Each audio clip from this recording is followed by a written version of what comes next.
Welcome everyone. My name is Mike McQueen, and you have entered the podcast called For the Love of Libraries, empowering librarians to lead with confidence in the age of AI. So, Loida, if you don't mind, give us a little background about your experience with libraries and your connections to AI. Yes, I started as a librarian in Puerto Rico. I am from Puerto Rico, and many years ago, and I actually started as elementary school librarian, and shortly after that, I went to work at the University of Puerto Rico at a technology center serving the island, not only the university but the entire island. And it was for the visually impaired and people with disabilities. Okay. And I think it was the precursor of AI in a way because, technologies continue to emerge. And so the next thing after that was AI. But there we provided different tech for persons with disabilities from the, maybe you have heard the JAWS machines Oh yeah. Uh-huh. to the Yeah. Kurzweil to regular classic Braille books, and also different devices that I don't remember the names, but there are just so many out there for persons with Yeah. disabilities to help them to function in life and also help them with their family and friends. And so we did that, and we either reserved them for them or we ordered them for them. Mm.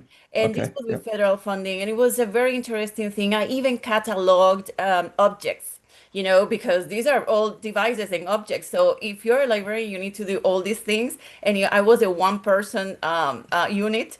It was fantastic. It was a great learning experience. And my dad was also a teacher of what you call here CHOP class, but Oh, for shop. Yeah, person, yeah. but for persons with disabilities. So it was No very way. specific. And Oh, so, he taught us sign language, all these different things. So, I have a special place in my heart for oh. persons with disabilities and Mm. technologies. Well, let me add something in. A lot of people watching this may not know, but I'm the librarian at Missouri School for the Blind, and my whole career has been dedicated to helping different students with diverse needs and difficulties in their lives. And it's interesting that you mentioned the Kurzweil reading machine because Ray Kurzweil, he is one of the grandfathers and pioneers of AI just in general. And his device, the reading machine, the Kurzweil reading machine, came out in the 70s, I think, the late 70s. And it was the first device that used AI to help people be able to listen to books. And it's Yes.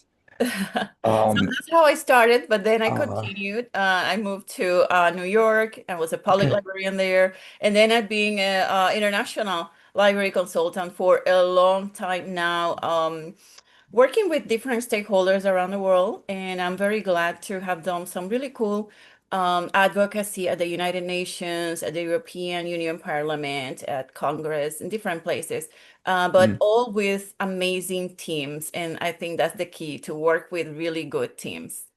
Well, and if I'm not mistaken, you were president of ALA and IFLA, International Feder what's IFLA?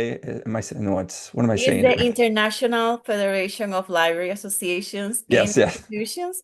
And I'm on my third term as a governing board member. I'm currently the chair of the Management of Library Associations section, and all library associations in the world. Every country has one or more, Wow. are members of this section. So it's a really good opportunity to make some impact and work with some really good people to impact libraries and community Hmm. around the world. There's so many possible organizations to be involved in, and of course, ALA is probably, well known, and but I have, I'm very interested in participating and maybe joining the IFLA organization, and it's just it's amazing. So let's before we start talking more about AI and stuff, can you share I mean the podcast is called For the Love of Libraries. So can you share a story or a story of a librarian or a library that specifically has made an impact in your life? Well, if I'm going to talk about librarians, I have to talk about my mother. She was a school Oh, librarian for 33 years in you're Puerto kidding. Rico.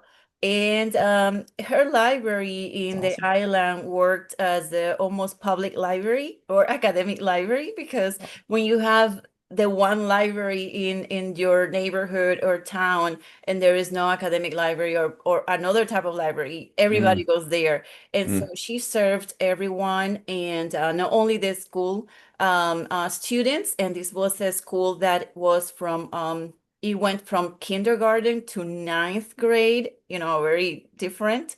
hmm So she served the students, but she also served the community, the parents, and they had a really good relationship with everyone there. And so the library stayed open a little bit after the school had ended classes and sometimes even weekends. And so it's really cool when I walk around town with her and you see grown-up men and mm, women stop her and say, "Oh, you were my teacher, you were the librarian." And so it's really nice, and people recognize her, and she has received a recognition in the town and in the mm. island, and she was very active in the school and library associations in the island, and I think I got that from her.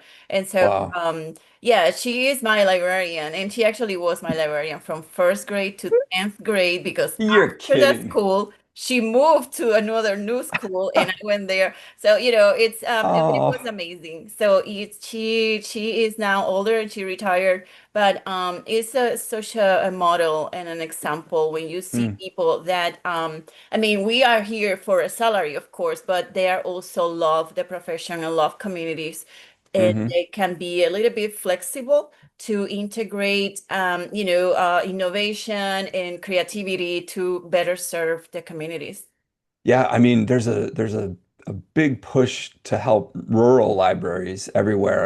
I mean, the the restrictions and the struggles that a lot of small rural libraries have, especially with technology and access to a lot of stuff, is such a big thing. So that story is so touching. I love it so much. It makes me wonder, like, I wonder if you have other librarians throughout your family or the connections that were made for you throughout your life, that it kind of makes sense now with how important you are in the world of libraries and where it all kind of stems from. That's really neat. Yes. Okay. All right, let's dive right into let's talk about the impact that AI is having on reading. So that covers a ton of stuff, but generative AI in particular is, I mean, AI that is more narrow AI has been impacting reading for quite a while in many different ways, but now with generative AI, it's really reshaping the world of reading. And what are your thoughts about like the good and the bad with it, and anything in particular that might jump out to you with in regard to reading?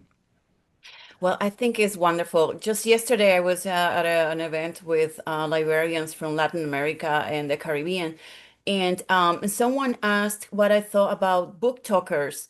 And these are kind of influencers that read and Oh they yeah, kind of summarize books and all that. like on YouTube especially. Exactly, exactly. And hmm there are book talkers in Latin America, in Japan, and Korea. That's huge. And of course, we have them here, but we don't call them book talkers. They're just influencers, right? And they specialize in the reading, and they show us their little house libraries they have, their reading nooks, all that stuff. And I think that is possible through AI as well, because we don't think about it, but AI is on our phones here, our phones, hmm and there are so many applications that allow us to maybe be aware of new books or be aware hmm of new ideas, and that can be used to fuel or to promote, this desire of reading. And so that's one piece. And so my conversation yesterday was about how library associations, because I'm moving in another associations world, and how libraries could actually kind of collaborate or partner with influencers that are moving through AI, because AI makes possible these things, to promote reading, to promote the value of libraries, to promote, all the good things that libraries are doing. Because sometimes libraries and what libraries do are a bit attacked because people don't know what they do. We think we're Right. librarians, right? And I don't know if I'm talking to librarians Yeah. here only, but we know Mostly. libraries and we love them and we know what we're doing. But there are many people that do not know Hmm. what libraries are doing. And Hmm. so to help them understand and to bring the message, I think AI is valuable as well. And so it has many layers. Mm. But at the end of the day, I think kids are also reading, if they are reading on their phones, if they're reading a magazine, if they're reading a book, a graphic novel, it's reading. Hmm. And audiobooks are reading.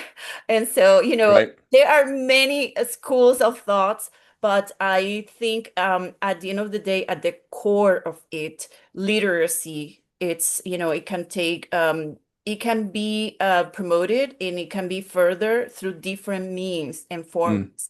And so Mm. I think AI is really, really at the core of it You nowadays. know, I mean, you remind me of when I was growing up. See, I'm such a unique librarian because I grew up hating to read. Like, I struggled. Reading was very hard for me. And I just didn't fall in love with it until when I became a librarian, is really when I fell in love with it. And I struggled with it so much. And there were a couple barriers that I think a lot of, is still to this day for millions of people and kids everywhere and adults is two things. Is one is there isn't as much content, books in particular, that may be specific to my interests, at least growing up. Like I was so restricted with the amount of reading materials that really related to what I was interested in. Now with generative AI, like the world of books and reading is going to explode especially if you consider digital world, like there's more interesting relative information for every single kid. Every single possible interest they may have throughout their lives is unlimited now because of generative AI. I mean, there's a lot of issues with that are problematic, but from a positive perspective, just the immersion of it is so transformative. And then the other part is having, and I guess I'm talking specifically about large language models, chatbots, to be able to interact with it and ask questions that relate to stuff that I'm reading is something that is so helpful, or any problems or struggles that I might have. Like, if I'm embarrassed or I have a problem that I don't want to talk to anyone about, I can bring it to a chatbot and process that and get my questions answered or addressed in a way that makes reading more meaningful and fun for me. Can you Indeed. speak a little bit to the impact that I know you speak multiple languages, so what do you think about the impact that generative AI has with reading on different languages and the cultural connections that might be more possible now because of it? Yes, yes. And when we talk about generative AI and technology and reading, we are talking about people reading in the mobile phones because those are the means, the devices that are more accessible to people around the world that Mm, speak other languages in hmm. different regions of the world. So, and so that is a bit different of what we have here in the States, although we are really doing a lot of work and reading on our mobile phones too. For I sure. know people are working with their laptops and their phones at the same time, looking at everything there. But for instance, I can say from my experience that in Latin America, in Africa, the continent, and in Southeast Asia, those places have a predominant use of mobile phones, and there is everything happens there, right? From bank transactions to chatting with friends, like instant messaging, to reading and to writing books and novellas and Yeah, yeah. different things. And so people are moving towards, using AI in their lives. So now they're not thinking, oh, I'm going to read in this app is gotten to me through AI. No, it's just there. It's happening. It's almost by Hmm. granted. And of course, to get there and to have the mobile devices, that's a big effort. Not everybody has that. There are some households that are sharing one mobile Hmm. device. And Hmm. so if one kid is reading something that's in one app and then another kid is reading something else, and so you have complete different dynamics. And these have to do with different languages because in some countries they have different indigenous languages, and then they have the Mm. main kind of mainstream language. And if you're reading something different than your brother or sister or your dad, and you're sharing the same mobile phone, and someone's delete your app, or Uh-huh. we do all Messes these with your things. stuff. Is Hmm. yes, yes, and it's a bit on in the weeds for us, but for them, this is regular life. And Hmm. so, even sometimes people groups their apps and they go into this one kind of square. If you don't know it's there, you lost your novella, your Right. book, whatever you Right. were doing. So, there are so many implications and we don't think about it because Hmm. we don't need them, right? But other Yep. countries do. And so, I can say from that end, um, reading is being further so much. It's just amazing. Yeah. And so, but there is the other side of things, right? Sometimes when we publish, for instance, in academia, I'm also moved in academia. If we research and we publish, if it's not in English, it almost kind of didn't happen. So to your Mm. question, about languages, because English is still very predominant, is the world, the business language. So there are many, many complexities about that. But I also can say, this will be my third point about this, that it doesn't matter almost the language. There is a real boom into producing material. I don't want to get into what is the quality of that material, right? Is it a book? Is it a magazine? What is the authority? But the production of material, of content, Hmm. has a boom in all different languages and Mm. is powered by these the mobile devices that people have. So it's very complex. Yeah, It's yeah. nothing easy. If you wanted to ask me something easy, it's nothing easy, right? Very complex. But I hope this is helpful also for people to understand the complexities of multilingualism. Right, right. It's just significant. I mean, it made me think of another issue that a lot of people face if they're sharing devices with a family or they're struggling because if English isn't their primary language, and that's what a lot of the content is the need for education. And like when I pictured a big family, when I know this happens in areas that have high poverty as well, like one device for everyone, and the need to educate people about, I was thinking about like profiles, and if you set up different profiles and you log in, and that takes some skill and advanced, learning. And can you speak a little to that about the need for education and especially with AI literacy, and how does AI help or give promise to the world of learning with different communities like that are in that situation? There are really beautiful projects out there. Through my work with the United Nations, I've been in touch with some country projects. For instance, there are some nations in the continent in Africa that are helping in the people in the areas of health, literacy, Hmm. because literacy really touches all areas of our lives.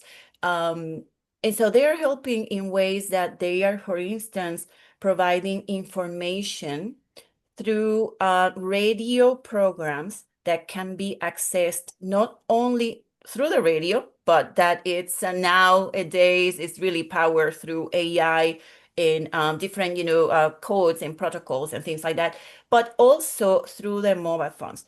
And so they are now more aware of things they can do to protect themselves and not not acquire, I will say, different health conditions that might be prevalent in their area. um, there is a number of different health conditions. I'm not going to mention Hmm. right now, but and then, for instance, they provide this information. They also provide information for farmers and for entrepreneurs through the radio and through programs that are accessed through mobile phones. And so they can, whereas people will go like before maybe, or maybe here in the States, where people will go to the library to learn about when it's going to rain, or how to plant things, or about health conditions. And for instance, we have it kind of wash your hands, things like that, but there are other things that people need to do in terms of maybe not get AIDS, or Hmm. Hmm. things like that. And so where people go to libraries here, that type of literacy, that type of information is provided through maybe the radio programs or mobile phones to It's these just amazing me. places. So you're talking about radio as in like a transmitted traditional radio that you dial in and you Yes, just but hear it. it can only get to remote Yeah. areas Right. through technology, because Yeah. there is no post, there's no lines, Hmm. it's just satellite. Wow. Yeah, And that's that's how it gets amazing. there. And so, the information is not only provided in English, if they speak English, but there are many places that speak other languages, Mm, indigenous languages, mixed of languages. And so that's how it's provided. And so that is in that continent, but there are other places where people also, for instance, in Aruba, the government in Aruba has an amazing, beautiful initiative together with the libraries. It's a very small no way. island that is part of the Netherlands, of Holland, and but it's in the Caribbean. And so they are teaching code to girls, but also to children and adolescents together with the libraries. And so coding is so important, right, to understand what's going on.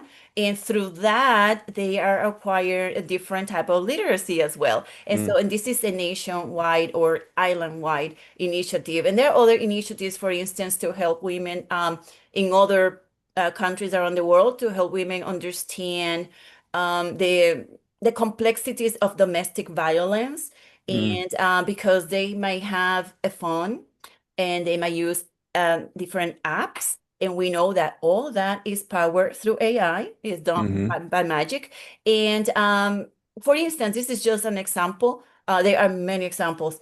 They may need, we can see how much money we have, right, in our bank account, Hmm. and other aggregators for that. And some ways of domestic violence is to stop the access to money that women may have, and they can find it through their phones because there's no Mm. banks where they live. Oh, And wow. so Right, there are right. different ways of learning, and all that is as possible through technology, AI, and literacy. And Mm, so you asked me about literacy, and sometimes when we are not aware of other world situations, we think about is reading and books and magazines, and that is important. But literacy can also be life-saving, literal life-saving for mm, people mm, around the world. mm. And yeah, and the contributions that AI can and help more people become literate is pretty staggering. Can you share your perspective, like globally, about the professional development that librarians in across the world, like the role of AI professional development? Like, how do librarians across the world, what does training and professional development look like to most libraries? I mean, in the US, I feel like we just have so many opportunities to learn, especially through online, possibilities. What might that look like in libraries in other parts of the world?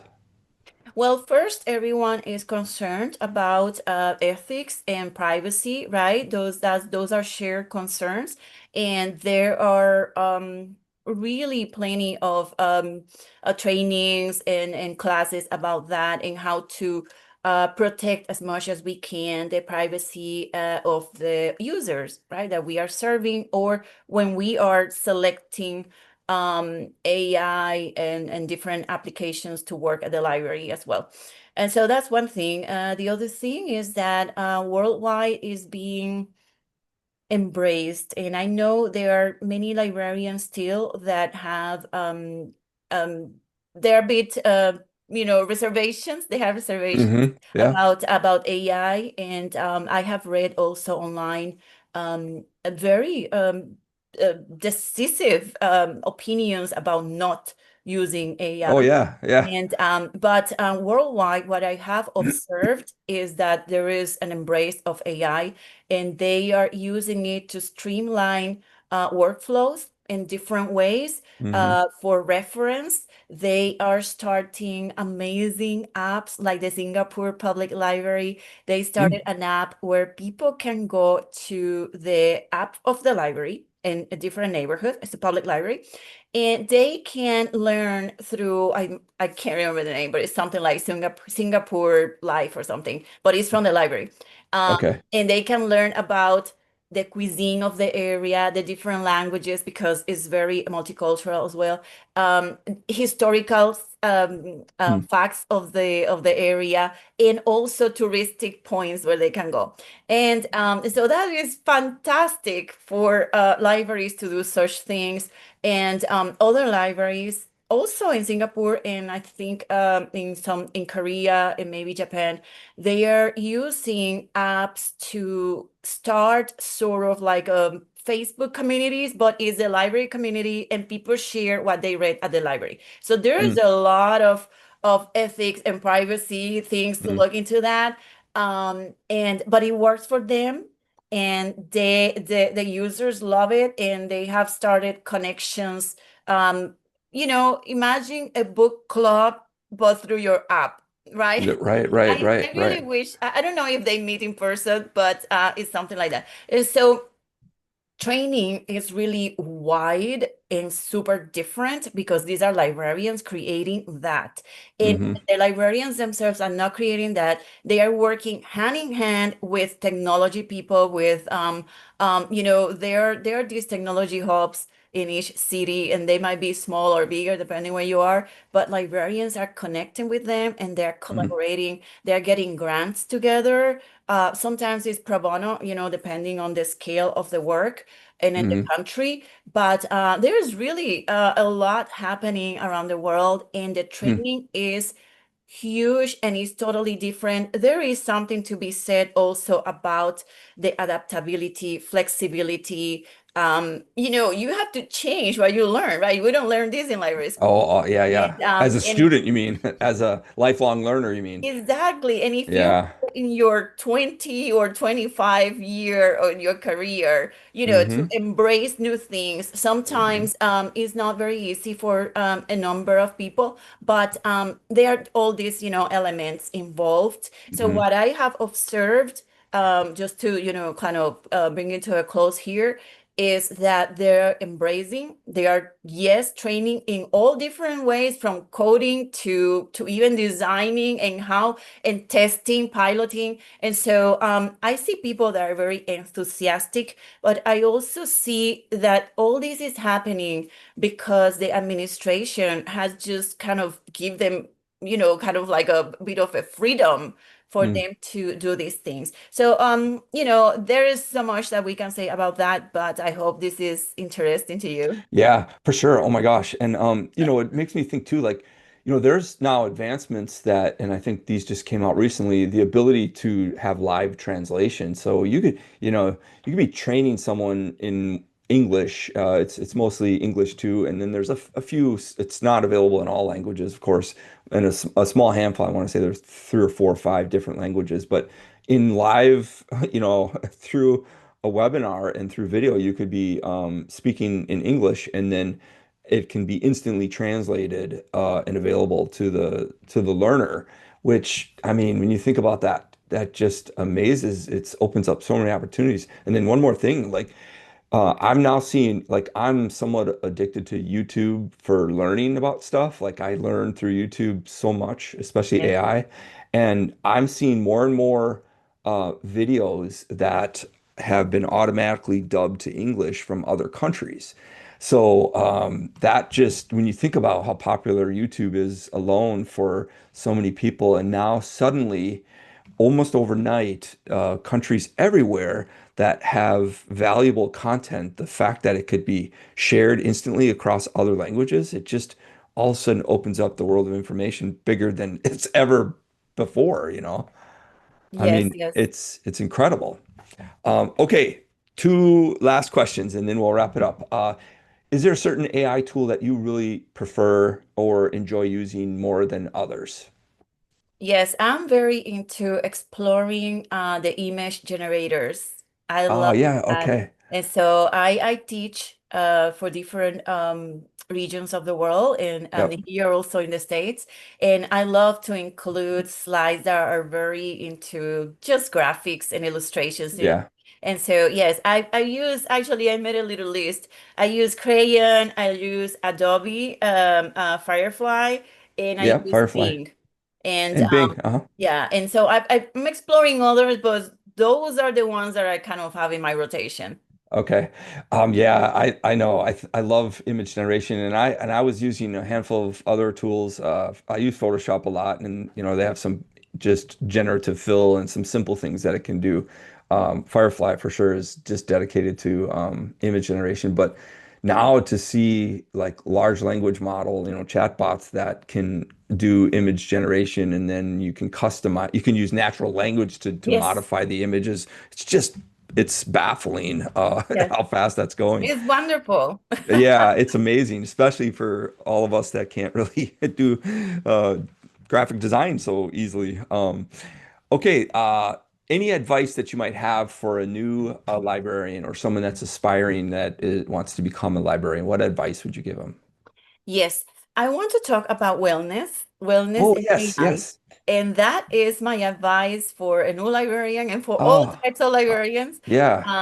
I've been researching wellness for 25 years, so it's not Okay. a new thing. It's my master's in library sciences was in ergonomics. And so Okay. ergonomics and librarians, and that's part of wellness. But what Mm, I wanted to say is that AI can be really life-changing for librarians if you use it to improve your wellness. And mm, so when I started, when I moved from Puerto Rico to New York, I remember that a couple of librarians at the library that I worked at retired after 40 years and 44 years working. And unfortunately, um, awesome. 2 weeks or so after they retired, they passed away. Mm, They were literally burned out. mm, And and I teach about that, so I don't use that term lightly. And so I it's kind of like a part of my mission as well because my mom was a librarian, as I mentioned, and she's yeah. also very into wellness. And so, how can we really hone in this idea that staying healthy is better Yeah. than not, right? Yeah. And Yeah. so there are many wellness tools that can help Mm, us with our to sleep because it's so mm, important. And I actually have I also have a role at San Jose State University, and I am the health and wellness advisor, ambassador, I should say, for the school. And I have a wellness series that I did last year, and it's mm, about wellness trends for librarians. And I think this is very important. And if you ask me what I want to say to new librarians, I will say, please watch my Wellness Trends for Librarians. My video series for San Jose State University is mm. available on the YouTube page. It's all free.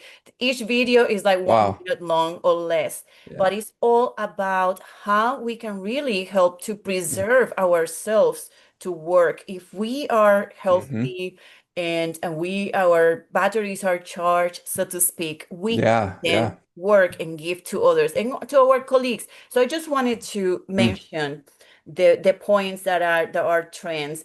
And I'm working right now on yeah. the new trends for this year. And Okay. they're going to be part of actually an ebook that I'm writing. Oh, But all right. the trends are mental health, Mm-hmm. physical health, sleep quality, work-life balance, and social well-being, right? Mm, Connecting with each other because there is mm, unfortunately um, an epidemic of loneliness in this country. And I actually mm-hmm. wrote a book chapter for that for an ALA book. And so, yes, please do Mm, take a moment and reflect and consider ways in which we can improve your wellness. And AI is a way of doing this. There's mm, Headspace, Calm. There are chatbots like Webot and Wiza, WYSA, and all of them provide either advice on mental health, or they provide meditations, or you can track your patterns. mm. Maybe you can journal. And so there are different things, but yes, that's so Mm. important. Loida, listen, I don't know if I can express how thankful I am for you to say that. My whole career, I've, for the most part, have felt pretty alone. I mean, I'm one of very few male librarians, so m most of my elementary years, I was often the only male in the building, or one of maybe one or two others. And then I also, because of my background as a struggling reader, I've, felt that I didn't fit in. And the the pressure of that's involved with um, financial pressures. Maybe I'm thinking back to earlier in my career. I actually resigned from education. I left the library and went into the corporate world for a while, and I just wasn't happy.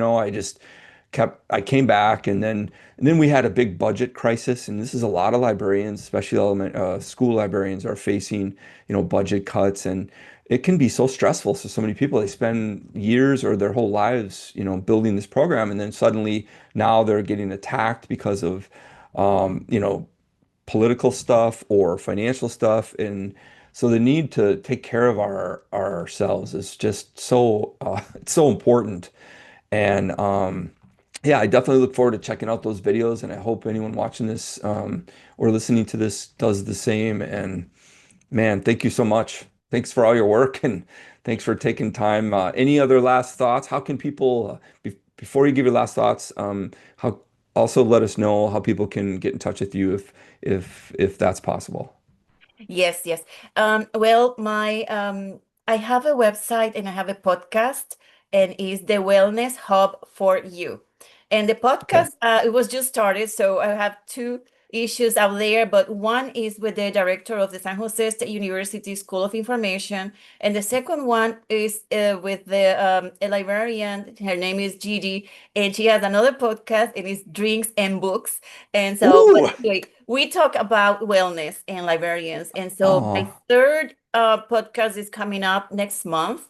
And but it's the Wellness Hub for You podcast, and also the website. And then through the website, you can get in touch with me, and also check out the different classes I have. Of course, I work with this, so the classes are not all free, but there are some that are free.